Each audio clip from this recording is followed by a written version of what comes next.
प्यारे बच्चों नमस्कार। आज की ऑनलाइन क्लास में आपका स्वागत है। प्यारे बच्चों, आज हम कक्षा 7 विषय गणित अध्याय 3 आंकड़ों का प्रबंधन कार्य पुस्तिका हल करने वाले हैं। तो जो बच्चे चैनल पर नए हैं या जिन बच्चों ने अभी तक चैनल को सब्सक्राइब नहीं किया, सब्सक्राइब कर लें, लाइक कर दें और शेयर कर दें। तो शुरू करते हैं आज की क्लास। आज की क्लास में आप अपनी स्क्रीन पर देख सकते हो पहला प्रश्न, नीचे दिए कथनों में से कौन उस कथन पर सही का निशान लगाओ जहां औसत का उपयोग कर सकते हैं, अपने उत्तर का कारण भी दो। पहला है, यदि औसतन 3 मजदूर एक कमरा 4 दिन में बना देते हैं तो 6 कमरे 4 दिनों में बनाने के लिए कितने मजदूरों को काम पर लगाना होगा, हाँ या नहीं। क्या ये औसतन से हल हो सकता है? बिल्कुल नहीं हो सकता। तो यहाँ क्या लिखेंगे? नहीं। इस प्रश्न में एक नियम या अनुपात का प्रयोग होता है, औसत का प्रयोग नहीं होता। यदि एक परिवार के 4 सदस्यों की लंबाई 3 फुट, 6 फुट, 5.5 फुट, 4.5 फुट, अतः परिवार के सदस्यों की औसतन ऊंचाई 4.75 फुट है, तो क्या ये सभी 4 फुट गहरी नदी को चलकर पार कर पाएंगे, हाँ या नहीं। तो प्यारे बच्चों, ये तो क्या है? लंबाई है। लंबाई से नदी का क्या मतलब है? चलने से। तो इसमें औसत से कोई मतलब नहीं है, लंबाई को पार करना नहीं। औसत लंबाई ऊंचाई तो पहले दी गई है, नदी को चलकर पार करना औसत पर निर्भर नहीं है। ठीक है। एक चाय वाले के यहाँ औसतन एक सप्ताह में 100 लोग चाय पीते हैं। यदि 6 दिन में क्रम से 90, 85, 120, 110, 90 लोगों ने उससे चाय पी तो 7वें दिन कितने लोगों ने चाय पी होगी, हाँ या नहीं। तो प्यारे बच्चों, यहाँ पर हमें 6 दिन की संख्या दी गई है, तो इन 6 दिनों की औसत निकालने तो 7वें का हमें अपने आप पता चल जाएगा भी इतने लोगों ने लगभग चाय पी होगी। अंदाज़ा हमें पता चल जाता है इसके आसपास रहने वाले लोग इतने हैं, कभी 90 आ जाते हैं, कभी 85। तो औसत निकालने के लिए क्या करते हैं? इन सभी का जोड़ और जितनी संख्या है उससे भाग कर देते हैं। तो यहाँ पर 6 संख्याएँ हैं, तो 7वें की औसत से हम अंदाज़ा लगा सकते हैं। हाँ, इस प्रश्न में 7वें दिन की संख्या निकालने के लिए औसत का प्रयोग होगा, बिल्कुल होगा। आगे, दैनिक जीवन से औसत का एक अन्य उदाहरण दो। दैनिक जीवन में एक औसत का अन्य उदाहरण दो। एक व्यक्ति की प्रथम सप्ताह का औसत व्यय 5,000 रुपये। एक आदमी पहले सप्ताह में 5,000 रुपये खर्च करता है, तो अगले 7 माह का औसत व्यय 2,300 रुपये है, तो उसका औसत मासिक व्यय ज्ञात करें। तो इन दोनों को जोड़ दो और 7 और इन दोनों का उसका औसत मासिक व्यय ज्ञात करो। तो प्रथम माह का 5,000 है, तो 30 दिन उसमें हो गए। अगले 7 माह का 2,300 रुपये है, तो 7 महीनों का 2,300 करके टोटल दिनों से भाग करके अगर निकालेंगे तो उसका मासिक व्यय आ जाएगा। ठीक है। या फिर महीने वाइज भी निकालें तो आ जाएगा। 7 को 2,300 से गुणा कर लेंगे, 5,000 उसमें जोड़ देंगे और 8 माह से उसको भाग कर देंगे। ठीक है। तो आगे है, नीचे दिए गए आंकड़ों को छोटे से बड़े क्रम में जमाओ। बीज की संख्या 1 या 2 जो पूरे समूह का प्रतिनिधित्व करती है उस पर घेरा लगाओ। तो यहाँ पर देखो संख्याएं दी हुई थी 13, 18, 11, 9, 21, 35, 5। इनको मैंने यहाँ पर क्रम में लगा दिया है, 5, 9, 11, 13, 18, 21 और 35। और बीच की जो संख्या है 3 इधर छोड़ो देखो, और 3 इधर छोड़ो, 13 आई। इसी तरीके से अगली जो संख्याएं हैं 9, 8, 7, 13, 12, 11, 2, 5, इसको भी मैंने लगा दिया है। तो बीच की जो संख्या, ये संख्याएं जो है 1, 2, 3, 4, 5, 6, 7, 8 है। तो बीच की संख्या 3 से इधर से छोड़ेंगे, 3 इधर से छोड़ेंगे, तो इसमें 2 आ गई। तो मैंने 8 और 9 पर यहाँ पर गोल दायरा कर दिया है। आगे 107, 151, 133, 140, 125। तो इनको भी हमें आरोही क्रम में, बढ़ते क्रम में लिखना है। तो पहले 107, फिर 125, फिर 133। यहाँ पर संख्याएं हैं 5, तो 2 इधर से छोड़ देंगे, 2 इधर से छोड़ देंगे, गोल दायरा कर दिया है 133 पर। तो ये बिल्कुल आसान गतिविधि थी, सवाल था। आगे, क्या घेरा की गई संख्या औसत को दर्शाती है? यदि हाँ तो कैसे, यदि नहीं तो क्यों नहीं, स्पष्ट करो। तो यहाँ पर जो हमने घेरा किया, हाँ यह संख्या लगभग औसत को दर्शाती है। ये जो संख्या इनमें यहाँ पर लगभग औसत को दर्शाती है। आगे है, मीना यदि, यहाँ पर दे रखा है, मीना यदि दिए गए आंकड़े 5, 4, 3, 5, 8, 2, 4, 5, 4, 3, 5, 2 का माध्य माध्यिका व बहुलक निकालना हो तो तुम कैसे निकालोगी? रीमा ने, ये जो रीमा है लड़की इधर वाली, इसने इस दूसरी लड़की से पूछा है। तो रीमा पहले में दिए गए आंकड़ों को आरोही क्रम में छोटे से बड़े रखूंगी। तो पहले जो ये आंकड़े दे रखे हैं, जैसे उनको छोटे से बड़े क्रम में लिखना है, तो मैंने यहाँ पर जैसे लिख दिया है, 2 2 बार है, 3 2 बार है, 4 3 बार है, 5 4 बार है, 8 है। अब जो अंक सबसे अधिक बार आएगा वो बहुलक होगा, तो इसमें जो सबसे अधिक बार आएगा उसको तो क्या कहेगी, बहुलक कहेगी, ये लड़की बता रही है। इसी प्रकार मध्यिका निकालने के लिए संख्याओं को आरोही क्रम में रखने के बाद बीच वाली संख्या पर गोला लगाते हैं, यही संख्या मध्यिका होगी। तो देखो, अगर इन संख्याओं को गिने 1 2 3 4 5 6 7 8 9 10 11 12 संख्याएं हैं, तो इनमें बहुलक तो बिल्कुल आसान है निकालना। क्या हो जाएगा, 5 सबसे ज़्यादा बार आ रहा है, तो बहुलक तो क्या हो गया, 5 हो जाएगा। जैसे अगले में यहाँ पर मैंने लिखा हुआ भी है, बहुलक लिखा हुआ है, ये 5 बहुलक के ऊपर लिख दिया। मध्यिका निकालने के लिए क्या करेंगे, ये 12 संख्याएं हैं, तो 1 2 3 4 5 6 7 8 9 10 11 12 हैं।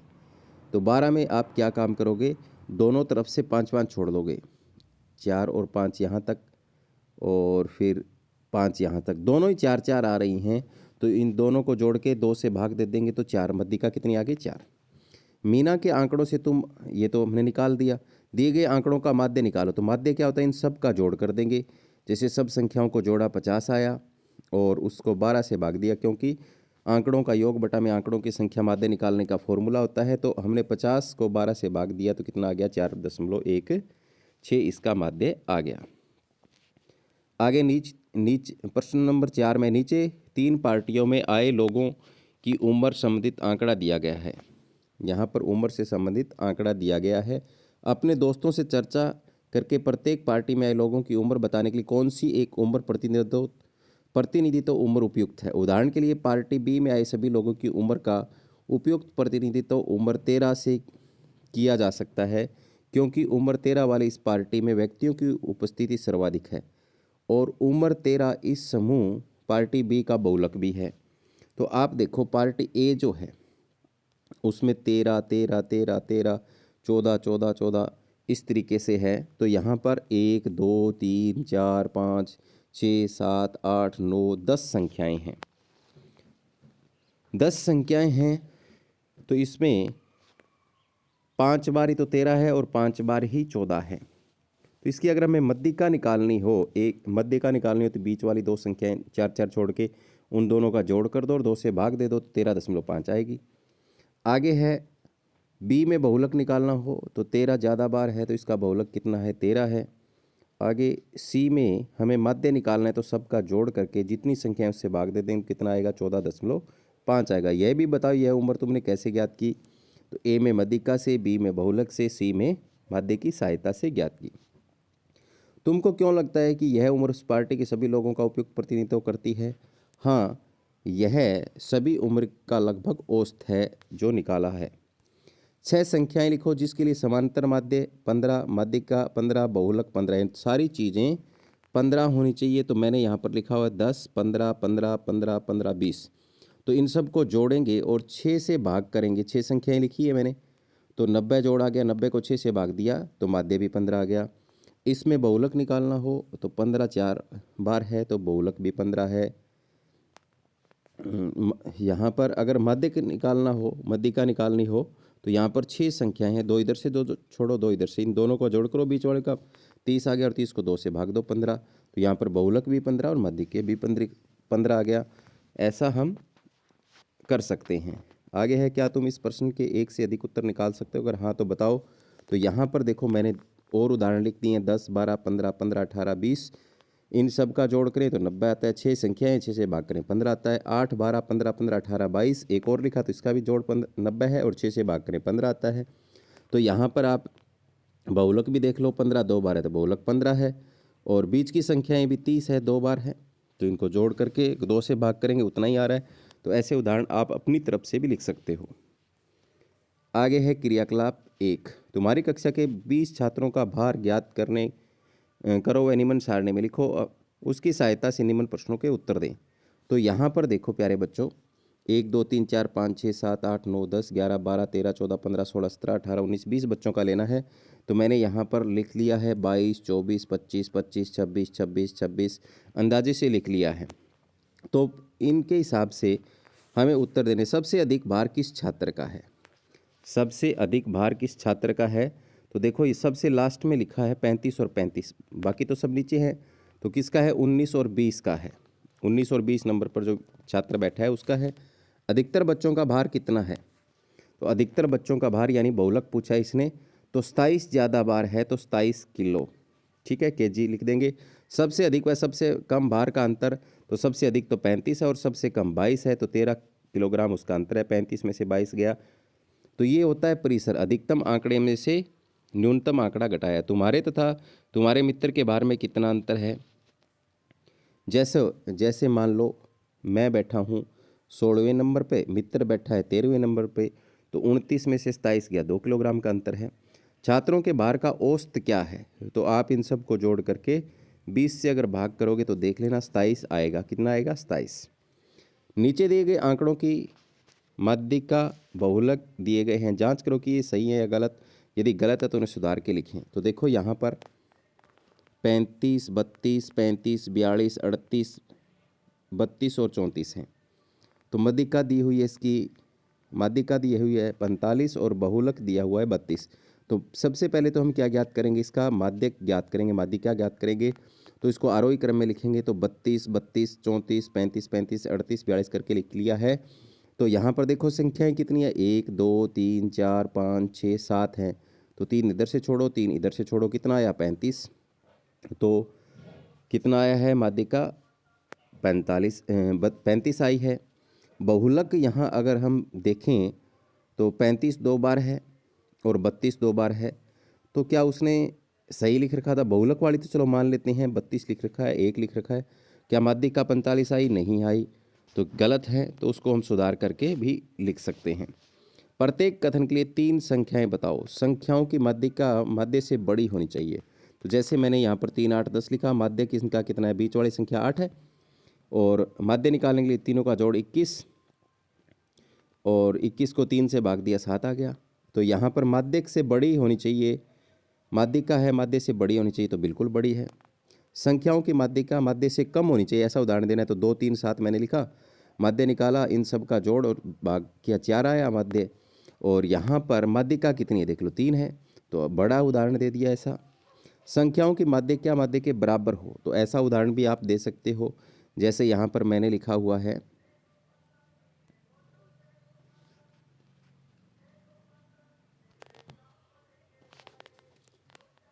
तो यहाँ क्या है? 5, 10, 15 लिखा है। माध्य निकालेंगे तो तीनों का जोड़ 3 से भाग देंगे, तो तीनों का जोड़ 30, 30 को 3 भाग दिया 10, और यहाँ बीच में माध्यिका भी कितनी है? 10 है। तो ऐसे उदाहरण हम खुद अपनी तरफ से भी लिख सकते हैं, आप भी लिख सकते हो।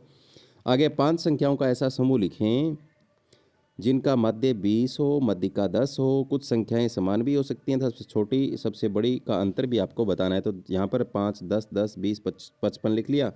तो माध्य निकालेंगे इन सब का जोड़ और 5 से भाग दिया, तो 100 जोड़ा या 5 से भाग दिया, कितना आया? 20। माध्यिका अगर इनकी निकालें तो 2 इधर से जोड़ो, 2 इधर से जोड़ो, कितना आया? 10। तो देखो माध्य जो है माध्यिका से बड़ा है, इसका 20 और 10 निकालना था, तो ऐसे उदाहरण हमने लिख दिया। आगे है, नीचे दी गई ज्यामितीय आकृतियों के लिए बारंबारता सारणी बनाओ। तो प्यारे बच्चों ये बिल्कुल आसान है। यहाँ पर सबसे पहले जो है एक किस्म से हम वर्ग कह सकते हैं या चतुर्भुज कह सकते हैं, इनकी संख्या गिनिए तो 1, 2, 3, 4, 5, 6, 7, 8, 9, 10, कितनी है? 10। तो यहाँ पर हमने ऐसे 1, 2, 3, 4, 5, 1, 2, 3, 4, 5 ऐसे 10 हो जाते हैं, तो 10 लिखा हुआ है। इसके बाद में त्रिभुज कितनी बार है? 4 बार है, तो यहाँ पर हमने 4 लाइनें खींच दी, तो ये तो मिलान चिन्ह है और ये बारंबारता है। इसके बाद में वृत्त, वृत्त कितनी बार है? 6 बार है, तो ये यहाँ पर मिलान चिन्ह है। आगे संख्या है, स्टार कितनी बार है? 4 बार, तो यहाँ 4 लिखा है। तो आगे है 5 सिक्कों को 64 बार उछाला गया, उन पर कितनी बार चिता है? और आंकड़ों को नीचे सारणी में दिखाया गया। इस आंकड़े के लिए एक दंडालेख भी खींचिए। तो ये देखो यहाँ पर 0 2 बार, 1 10 बार, 2 20 बार, 3 20 बार, 4 10 बार, 5 2 बार। तो इस तरीके से हम उसका दंड आलेख भी खींच सकते हैं। नीचे क्या है? चित्त की संख्या, ऊपर बारंबारता है। चित्त कितनी बार आया?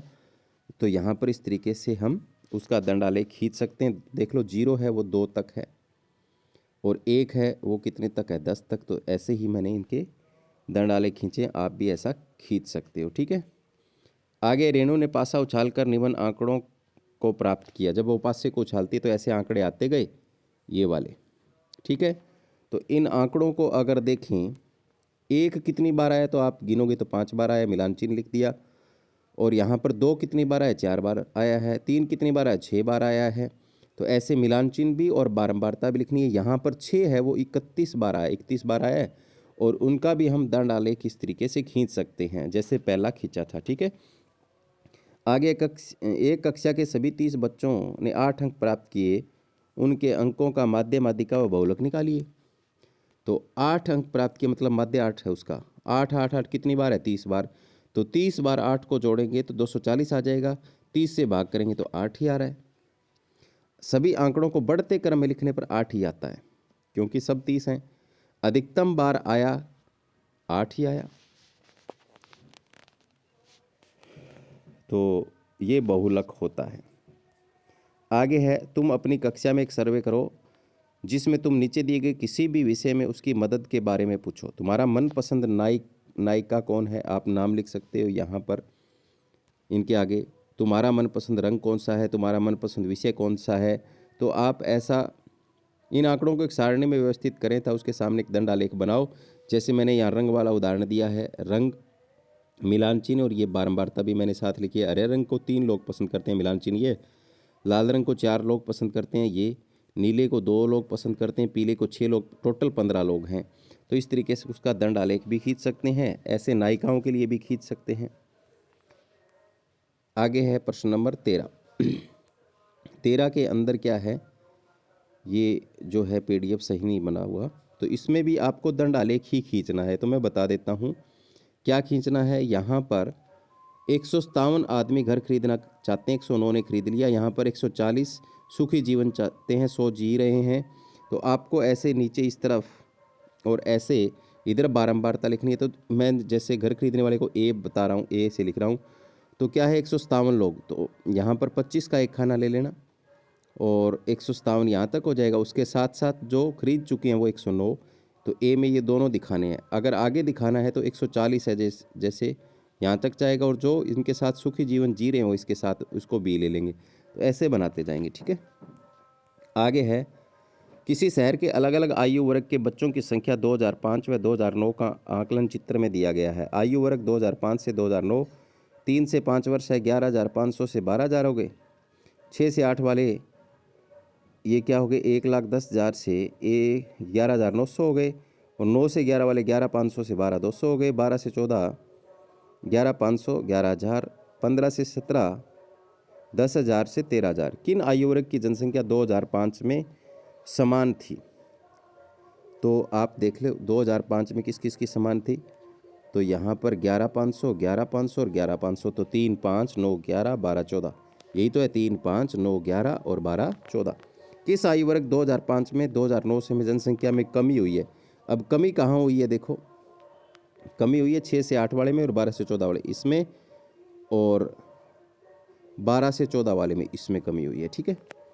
आगे 9 से 11 आयु वर्ग की 2005 से 2009 में कितनी वृद्धि हुई है? 9 से 11 में अगर हम देखें तो 11,500 से 12,000 हुआ है। यहाँ पर 12,200 हुआ है। 12,200 में से 11,500 घटाओ, 700 की वृद्धि हुई है। ठीक है। इस दोहरे दंड आलेख के आधार पर तुम क्या निष्कर्ष निकाल सकते हो? तो यहाँ पर क्या दिया हुआ, अधिकतर आयु वर्ग की संख्या जनसंख्या में वर्ष 2009 में वृद्धि हुई है। तो इसमें क्या है, 3 में वृद्धि हुई है, 2 में कमी हुई। तो हम औसतन क्या मानते हैं, वृद्धि हुई है, इसलिए कह सकते हैं। आगे है 15, कुछ घटनाएं निश्चित होती हैं जिसे बैंगन के थैले में एक हाथ डालकर कुछ निकालने पर बैंगन प्राप्त होता है, इसकी प्रायिकता 1 होगी। इसी प्रकार इसी थैले में हाथ डालने पर टमाटर प्राप्त करना अनिश्चित घटना है। अगर थैले में बैंगन है, अगर टमाटर है और बैंगन निकालना चाहिए तो अनिश्चित घटना होगी, जिसकी प्रायिकता 0 होगी। इसी प्रकार आलू व बैंगन से ब्रेक थैले में हाथ डालकर आलू निकालने एक ऐसी घटना है जो पूरी तरह से निश्चित है और न ही पूरी तरह से अनिश्चित है।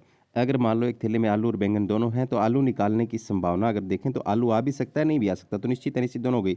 इसकी प्रायिकता 0 और 1 के बीच होगी, जो इस बात पर निर्भर करेगी उसमें कितने आलू हैं कितने बैंगन हैं। नीचे कुछ घटनाएं दी गई हैं, प्रत्येक के बारे में विचार करो कि वे निश्चित हैं या अनिश्चित या पूरी तरह निश्चित व अनिश्चित। साथ ही उनके सामने प्रायिकता भी लिखो। तो यहाँ पर देखो लाल गेंदों के थैले में नीली निकलने की प्रायिकता तो अनिश्चित ही होगी, नीली तो निकलेगी कैसे, 0। घड़ी में 3 बजने की प्रायिकता, घड़ी में 12 बजते हैं, एक ही बार 3 आएगा तो प्रायिकता 1/12, ना निश्चित ना अनिश्चित। गुड़गांव में सूर्य के 9 बजे अस्त होने की प्रायिकता अनिश्चित है, कभी क्या सूर्य 9 बजे अस्त होगा, बिल्कुल नहीं होगा, 0 होगा। सिक्का उछालने पर पट आने की प्रायिकता तो 2 संभावना, उसमें से 1/2, 50-50 है, तो ना निश्चित ना अनिश्चित। एक पासा उछालने पर 7 आने की प्रायिकता, पासे पर संख्याएं जब 6 होती हैं तो 7 कहाँ से आएगा, तो अनिश्चित है, 0। नीचे ऐसी 4 घटनाएं लिखो जिसकी प्रायिकता 0 है, तो पासा एक बार फेंका जाए, 7 की प्रायिकता अगर पूछें तो 7 की प्रायिकता तो 0 ही आएगी। ताश के पत्तों में हरा बादशाह हो ही नहीं सकता, 0 आएगी। 1 से 50 तक गिनती में 51 की प्रायिकता हो ही नहीं सकती, जब हम 50 तक की बात कर रहे हैं तो 0 आएगी। इन संख्याओं में 0 की प्रायिकता 0 है ही नहीं। नीचे 4 घटनाएं लिखो जिनकी प्रायिकता 1 हो। पासा उछालने पर 6 या 6 से कम आने की घटना, यहाँ पर 1 होगी। 100 अंक की परीक्षा में 100 या 100 से कम अंक। लाल गेंद के थैले में 1 लाल रंग की गेंद की घटना, 1 सिक्का उछालने पर चित या पटाने की संभावना घटना। तो नीचे 2 घटनाएं लिखो जिनकी प्रायिकता 0 व 1 के बीच हो, तो 1 सिक्का उछालने पर चित व पट आने की प्रायिकता 1/2, तो ये 0 और 1 के बीच ही है। पासा उछालने पर एक अभाज्य संख्या आने की प्रायिकता तो 3/6 होगी, यानी ये भी 1/2, तो ये भी 0 और 1 के बीच है। तो आगे है क्रियाकलाप 2। अखबार से एक दंड आलेख काटो, एक चार्ट पर चिपका हुआ कक्षा में लगाओ, इस पर चर्चा करो, इसे समझो और क्या समझाया उसे अपनी कॉपी में लिखो। तो ये आप अपने हिसाब से कर सकते हो। तो ये था आंकड़ों का प्रबंधन, जो हमने एक वीडियो में पूरा कर लिया है। धन्यवाद।